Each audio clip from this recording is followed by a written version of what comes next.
The second I saw my old cabin door swinging wide open on my security cam, I knew Victoria Hale had finally taken the bait. For weeks I'd been playing nice, smiling when she slapped violation notices on my door, nodding politely when she called my grandfather's hand-built dock a hazard. All the while setting up every squeaky floorboard, flickering light, and fake plumbing issue just for this exact moment. Truth is, I've been waiting for her to trespass. I knew she would control is her favorite hobby, but I guess I should back up a little. Let you see how this mess turned an old lakeside cabin into the stage for the pettiest revenge I've ever enjoyed. 6 months ago, my grandfather, Frank Mason, passed away at 93. World War II vet, stubborn as a stump, and the man who taught me more about fishing than any fancy YouTube tutorial ever could. He built this cabin with his own 2 hands after the war, 2 modest bedrooms, a fireplace made from stones he hauled up from the creek, and enough squeaks in the floor to wake the dead. To me, it was perfect. Still is. I hadn't set foot up here in years.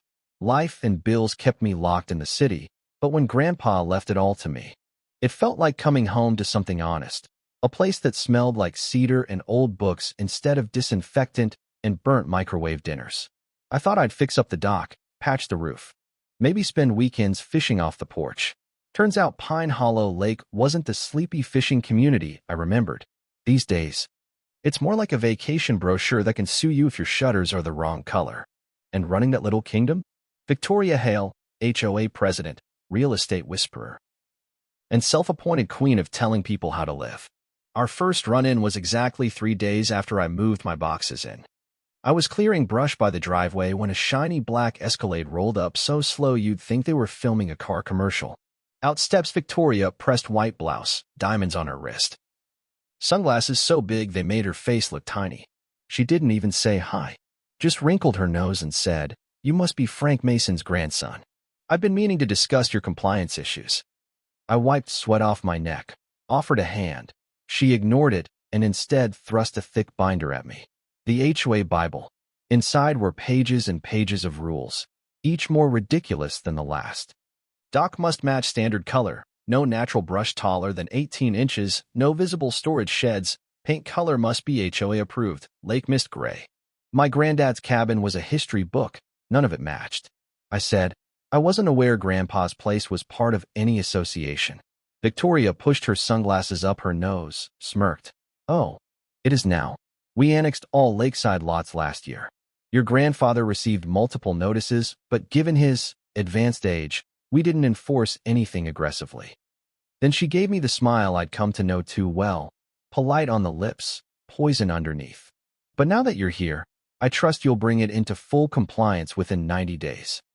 She turned on her designer heel and left me there in my own driveway, choking on the dust from her fancy tires. That night, over a cheap beer, I called my cousin Rachel. She's a property lawyer 3 counties over. I told her the story, half laughing. She didn't laugh back. "Sam, that's not how it works. You can't just sweep private property into an HOA without a consent signature. Check your county records. If they tried this with your grandfather, it's probably smoke and mirrors." The next morning, I camped out in the dusty county archives. And there it was, plain as day. Grandpa Frank had specifically filed a historical property exemption back in 1998. The county granted it, meaning by law. His land was not, and never had been, part of Victoria's precious HOA. Also buried in the old surveys was a surprise, a sliver of land behind the fancy lakeside clubhouse they'd built, still legally part of Grandpa's original boundary. They'd built their party dock and half the parking lot partly on Mason land. Oops. When I walked into the next HOA meeting, Victoria nearly choked on her speech about community uniformity. I waited till she called my name, then calmly laid my documents on the table for the room to see, proof my cabin was never annexed. Proof their clubhouse squatted on my land, and a polite but clear notice to knock off the harassment. She barely glanced at the papers. "These are outdated. Our board lawyer will review them. Meanwhile, you're expected to comply." It was like telling a tornado to stop spinning. That's when I knew being reasonable wouldn't work. She'd push and push until she got what she wanted. My cabin bulldozed, and my dock replaced by luxury boat slips. So, I smiled, packed up my folder, and started planning. I fixed the roof, sure, but I also wired cameras on every corner. Inside and out. I fine-tuned Grandpa's old quirks. Floorboards creak if you don't step just right. The hot water flips cold if you twist the faucet wrong. The ancient fuse box flickers when it's overloaded. I made sure every fault was harmless but real enough to frustrate anyone who didn't know the secrets. Then I waited. And boy, did she make it easy. 1 week later, Victoria and her loyal treasurer, Greg, spineless old banker with more ties than friends, showed up while I was out of town. Truth is, I was watching live feeds at Harold McCoy's fishing cabin across the cove. Victoria used a key, clearly made without my permission, and swung my cabin door wide open like she owned the place. Greg followed behind, mumbling, "Are you sure we should?" She waved him off, barking, "We're inspecting for violations. It's in the bylaws." My phone buzzed as they tripped the motion sensors. I settled back in Harold's old recliner, popcorn in my lap, grinning like a kid watching Saturday morning cartoons. First, the living room lights flicked off mid-sentence. Greg jumped. Victoria cursed, "Stupid, old wiring." She reset the breaker, only for the bathroom pipes to groan like a dying walrus. Ice-cold water blasted when she tried to shower, soaked her silk blouse right down the front. Greg tried to hide a snort and got slapped with a glare that could kill a cactus. The thermostat spiked the heat to a toasty 85 while she fumbled with it. She threatened the thermostat out loud, as if yelling at electronics fixes anything. 45 minutes of this dance, and they'd had enough. Victoria stomped to the door, yanked the knob, locked. She tried the back door, locked too. Their cell signals?